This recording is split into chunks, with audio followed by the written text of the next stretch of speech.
I remember that time frame when people were leaving the message. That would have been when Believe the Sign, I guess, would have really gotten a lot of exposure.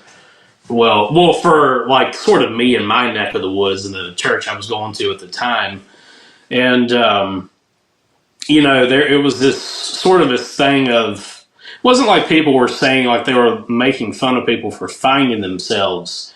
But I know a lot of, at the time I would hear other message people say, they feel so free now. They say they feel free and like they're out and they've been liberated from it or whatever. And while that's very true, and they're going through that period of like deconstructing and then, getting back to basics and, figuring out what they actually believe. I think for me at that time, one of the reasons why I would have went back, and I'm going to say this because I think it illustrates it very well, and I know as sure as I'm sitting here, this is going to make people very mad because of what it implies, but it's still true. I think it was Stalin or I can't remember who exactly I heard tell the story, but Stalin was sitting talking to someone in a restaurant one time, and he asked for a chicken from the kitchen, and he literally just unplucked that chicken while it was still alive. And then he sits the chicken down, and the chicken, instead of running off, came and cowered right at his legs. And he basically told the person sitting there that I can't remember what it was nearly word for word, but it was basically the thing of it's complete manipulation.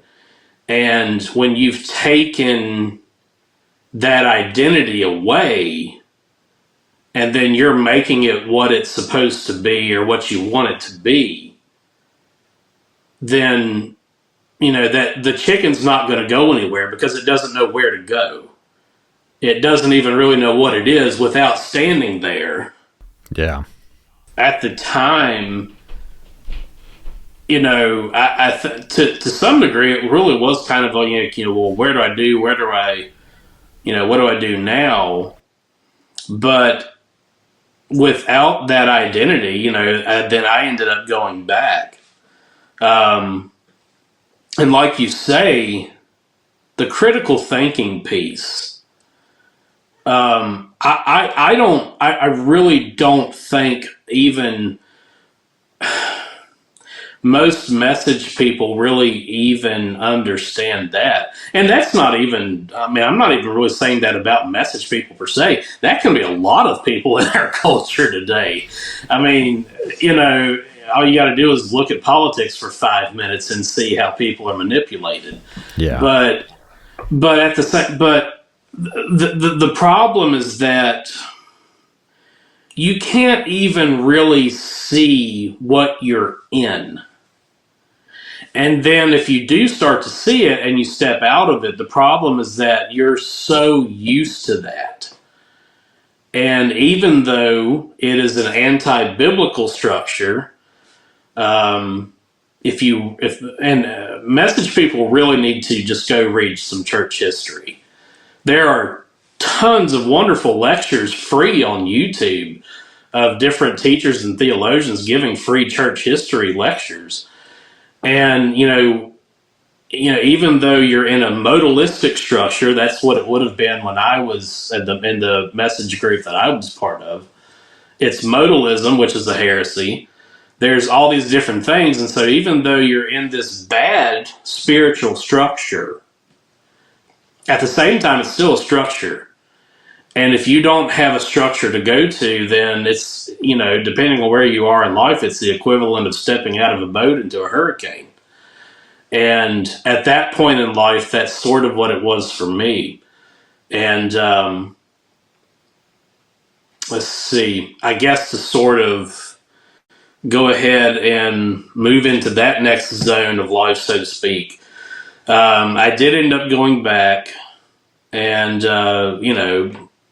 I had some critical thinking going on, and some of what I learned, some of the truth and facts about William Branham that I learned at that time frame did stick out to me and never really left my mind. But at the time, I think it was just like a, well, William Branham, he wasn't perfect. I wasn't there. You know, maybe this, maybe that, maybe he did say this, and maybe he did lie about that. But and then too, at that time frame, I feel like in the message there was a lot of damage control going on. And when you hear 100 times over that, well, people can't let William Branham be a man, and people can't, he can't do anything wrong. They can do stuff wrong, but if he tells a lie, he's the worst person in the world. And he was a sinner saved by, da da da da. And when you hear that 100 times over, it's sad to say, but I was sort of in a kind of go along to get along space. But at the same time, I didn't really have a structure to go to, and so I went back until 2018. A period of that time, I was out of church, but it wasn't for leaving the message per se. The marriage that I was in while in the message crumbled, and I don't mind saying. I mean, I went off the rails. I got into alcohol very, very massively. And well, I'll touch on that later on, of maybe as to some of the why, but got into alcohol really badly. Sort of my feet started kind of touching the ground again, and I wasn't drinking as much. Well, I actually did get down to where I wasn't drinking at all. And I mean, just to give people an idea, I mean, I drank so much that I don't even think I thought clearly until about 2 months after I stopped drinking. And I know that sounds probably pretty crazy, but I mean, in all seriousness, I didn't even really start thinking clearly about life again until that point. And so I ended up making contact with the pastor of that message church around, I don't know, 2016, I guess, something like that. And this is another point where I want to say, the message pastors that I had contact with, a lot of fond memories. And at that time, that pastor, he's still alive today.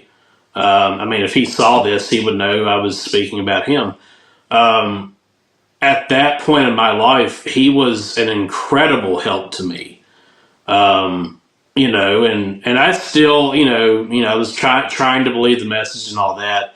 But knowing his personal story and all of that, and he was a lot different from a lot of message ministers in that way. He would act, I don't know, probably by some in the message, even now, he might be labeled a grace preacher, or, he wasn't strict enough, or whatever, but that's because he knew what it was to have grace.